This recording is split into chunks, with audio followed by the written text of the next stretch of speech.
بسم اللہ الرحمن الرحیم۔ قصص الانبیاء حضرت ہود علیہ السلام۔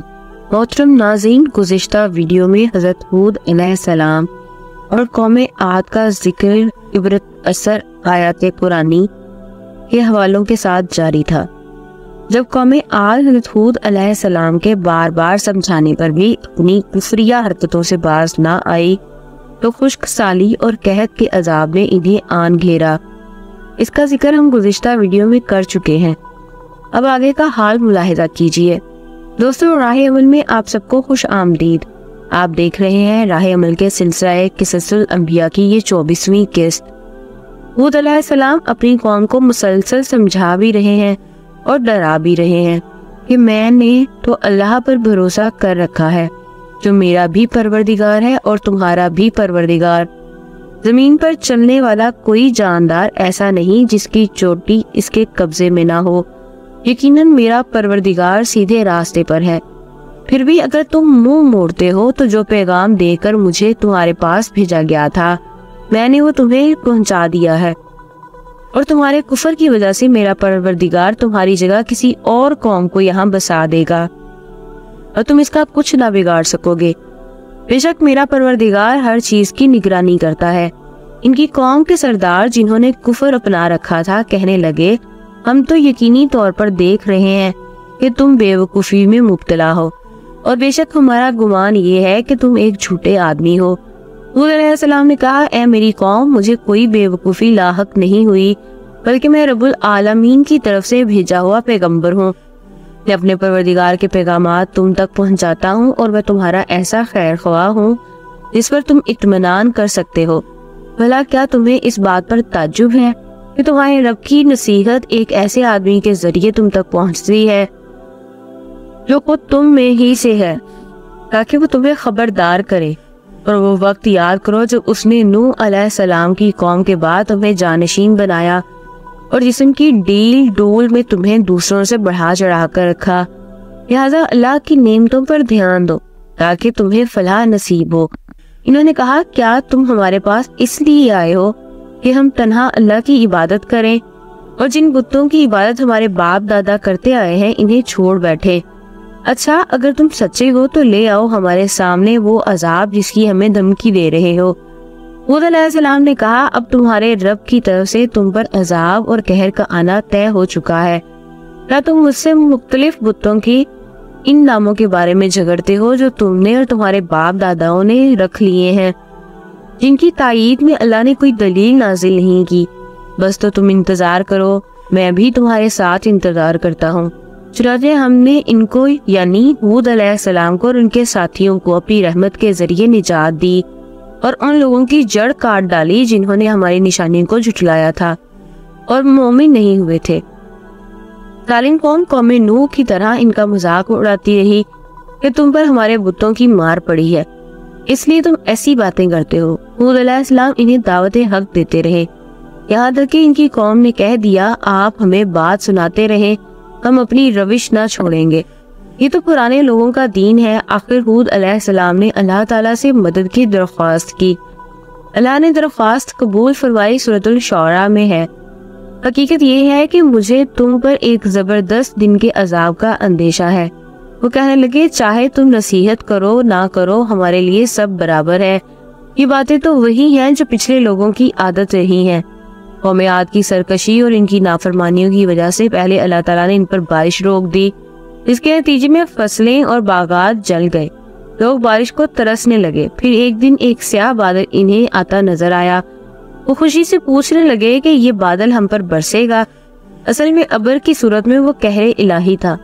جس عذاب کی وہ جلدی مچا رہے تھے وہ ایسی آندھی تھی جس کی تاریخ میں مثال نہیں ملتی، جس نے ان کی بستیاں اور درختوں، خیموں اور پہاڑوں پر تعمیر کردہ محلوں تک کو اکھاڑ پھینکا، سب کچھ تباہ و برباد کر دیا۔ اللہ تعالیٰ نے قرآن پاک کی متعدد آیات میں قوم عاد کی تباہی کا ذکر فرمایا ہے۔ پھر ہوا یہ کہ جب انہوں نے عذاب کو ایک بادل کی شکل میں آتا دیکھا جو ان کی وادیوں کا رخ کر رہا تھا، تو انہوں نے کہا، یہ بادل ہے جو ہم پر بارش برسائے گا۔ نہیں، بلکہ یہ وہ چیز ہے جس کی تم نے جلدی مچائی تھی۔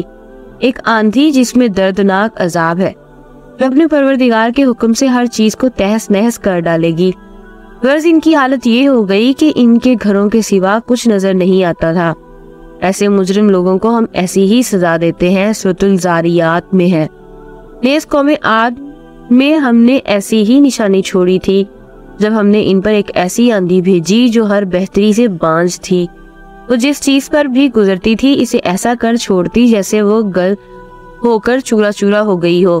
سورۃ القمر میں ہے، عاد کی قوم نے بھی تنبیہ کرنے والوں کو جھٹلانے کا رویہ اختیار کیا، پھر دیکھ لو کہ میرا عذاب اور میری تنبیہات کیسی تھی۔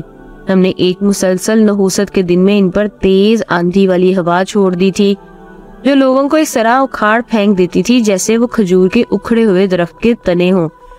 اب سوچو کہ میرا عذاب اور میری تنبیہات کیسی تھی۔ سورۃ الحقاف میں ہے، اور جو لوگ عاد کے لوگ تھے انہیں ایک ایسی بے قابو طوفانی ہوا ایسے ہلا کیا گیا جیسے اللہ نے ان پر 7 رات اور 8 دن تک مسلسل لگاتار جاری رکھا۔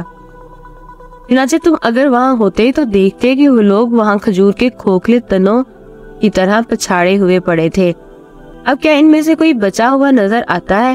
چنانچہ ہم نے کچھ منحوس دنوں میں ان پر آندھی کی شکل میں ہوا بھیجی تاکہ انہیں دنیاوی زندگی میں رسوائی کے عذاب کا مزہ چکھائیں، اور آخرت کا عذاب اس سے بھی زیادہ رسوا کرنے والا ہے، اور ان کو کوئی مدد میسر نہیں آئے گی۔ کہا جاتا ہے کہ یہ آندھی اتنی تیز تھی کہ گھوڑوں، مال مویشیوں کی ایک جگہ سے دوسری جگہ دے مارتی تھی۔ 7 دن رات یہ تیز ہوائیں چلتی رہیں، اور اس دوران میں ریت کا طوفان اٹھا اور تمام مکانوں اور انسانوں پر گرا، اور سب لوگ ہلاک ہو گئے۔ صرف حضرت ہود علیہ السلام اور ان کے چند اصحاب کے جنہوں نے امن کی جگہ پناہ لی تھی بچ گئے، اور آخر کار جب ہمارا حکم آ گیا تو ہم نے اپنی رحمت کے ذریعے ہود علیہ السلام کو اور جو لوگ ان کے ساتھ ایمان لائے تھے ان کو بچا لیا اور انہیں ایک سخت عذاب سے نجات دے دی۔ قرآن اللہ کے نبی کے سلسلے میں فرماتا ہے، ہم نے قوم عاد کی طرف ان کے بھائی ہود کو بھیجا۔ یہاں حضرت ہود علیہ السلام کو قوم کا بھائی کہا گیا۔ یہ تعبیر یا تو اس بنا پر ہے کہ عرب اپنے تمام اہل قبیلہ کو بھائی کہتے ہیں کیونکہ نسب کی اصل میں سب شریک ہوتے ہیں، یا ہو سکتا ہے کہ اس طرف اشارہ ہو کہ حضرت ہود علیہ السلام کا سلوک اپنے قوم سے بالکل بھائیوں کا سا تھا، نہ کہ ایک حاکم کی طرح کا ایسا سلوک جو ایک بھائی دوسرے بھائیوں سے کرتا ہے جس میں کوئی امتیاز اور برتری کا اظہار نہ ہو۔ حضرت ہود علیہ السلام کی پہلی دعوت توحید اور ہر قسم کے شرک کی نفی کی دعوت تھی۔ ہود علیہ السلام نے ان سے کہا، اے میری قوم، خدا کی عبادت کرو کیونکہ اس کے سوا کوئی اور لائق پرستش نہیں۔ بتوں کے بارے میں تمہارا اعتقاد غلطی پر، اشتباہ پر مبنی ہے، اور اس میں تم خدا پر افترا باندھتے ہو۔ یہ بت خدا کے شریک نہیں ہے، نہ خیر و شر کے منشا و مبدا، ان سے کوئی کام بھی نہیں ہو سکتا۔ ان سے بڑھ کر کیا افترا اور تہمت ہوگی کہ اس قدر بے وقت مورتیوں کی نسبت تم اتنے بڑے مقام و منزلت کا اعتقاد رکھتے ہو۔ اس کے بعد حضرت ہود علیہ السلام نے مزید کہا، اے میری قوم، میں اپنی دعوت کے سلسلے میں تم سے کوئی توقع نہیں رکھتا، تم سے کسی قسم کی اجرت نہیں چاہتا کہ تم یہ گمان کرو کہ میری یہ داد و فریاد اور جوش و خروش مال و مقام کے حصول کے لیے ہے، یا تم خیال کرو کہ تمہیں مجھ کو کوئی بھاری معاوضہ دینا پڑے گا جس کی وجہ سے تم تسلیم کرنے کو تیار نہیں ہو۔ میری اجرت صرف اس ذات پر ہے جس نے مجھے پیدا کیا ہے، جس نے مجھے روح جسم بخشے ہیں، اور تمام چیزیں جس نے مجھے عطا کی ہیں وہی جو میرا خالق اور رازق ہے۔ میں اگر تمہاری ہدایت و سعادت کے لیے کوئی قدم اٹھاتا ہوں تو وہ اصولاً اس کے حکم اطاعت میں ہوتا ہے، لہذا اجر و جزا بھی میں اسی سے چاہتا ہوں نہ کہ تم سے۔ کیا تمہارے پاس اپنی طرف سے کچھ ہے جو تم مجھے دو؟ جو کچھ تمہارے پاس ہے اسی کی طرف سے ہے۔ کیا تم سمجھتے نہیں ہو؟ آخر میں انہیں شوق دلانے کے لیے اور اس گمراہ قوم میں حق طلبی کا جذبہ پیدا کرنے کے لیے تمام ممکن وسائل سے استفادہ کرتے ہوئے مشروط طور پر مادی جزاؤں کا ذکر کیا گیا ہے کہ جو اس جہاں میں خدا مومنوں کو عطا فرماتا ہے۔ ارشاد ہوتا ہے، اے میری قوم، اپنے گناہوں پر خدا سے بخشش طلب کرو، پھر توبہ کرو اور اس کی طرف لوٹ آؤ۔ اگر تم ایسا کر لو تو وہ آسمان کو حکم دے گا کہ وہ بارش کی حیات بخش قطرے پہم تمہاری طرف بھیجے تاکہ تمہارے کھیت اور باغات بیابی کا شکار نہ ہوں۔ اور ہمیشہ سرسبز و شاداب رہیں۔ علاوہ ازیں تمہارے ایمان اور تقوی، گناہ سے پرہیز اور خدا کی طرف رجوع اور توبہ کی وجہ سے تمہاری قوت میں مزید اضافہ کرے گا۔ یہ کبھی گمان نہ کرو کہ ایمان و تقوی سے تمہاری قوت میں کمی واقع ہوگی، ایسا ہرگز نہیں، بلکہ تمہاری جسمانی اور روحانی قوت میں اضافہ ہوگا۔ اس کمک سے تمہارا معاشرہ آباد تر ہوگا، جمعیت کثیر ہوگی، اقتصادی حالات بہتر ہوں گے اور تم طاقتور، آزاد اور خود مختار ملت بن جاؤ گے۔ لہذا راہ حق سے روگردانی نہ کرو اور شہرائے گناہ پر قدم نہ رکھو۔ اس حق گوئی اور راست گفتاری پر قوم کا نامعقول رد عمل یوں ظاہر ہوا، اے تم ہمارے خداؤں کے غضب سے دیوانے ہو گئے ہو۔ دیکھیے کہ اس سرکش و مغرور قوم نے اپنے بھائی ہود، ان کے بند نصائح اور ہدایت و رہنمائی کے مقابلے میں کیا رد عمل ظاہر کیا۔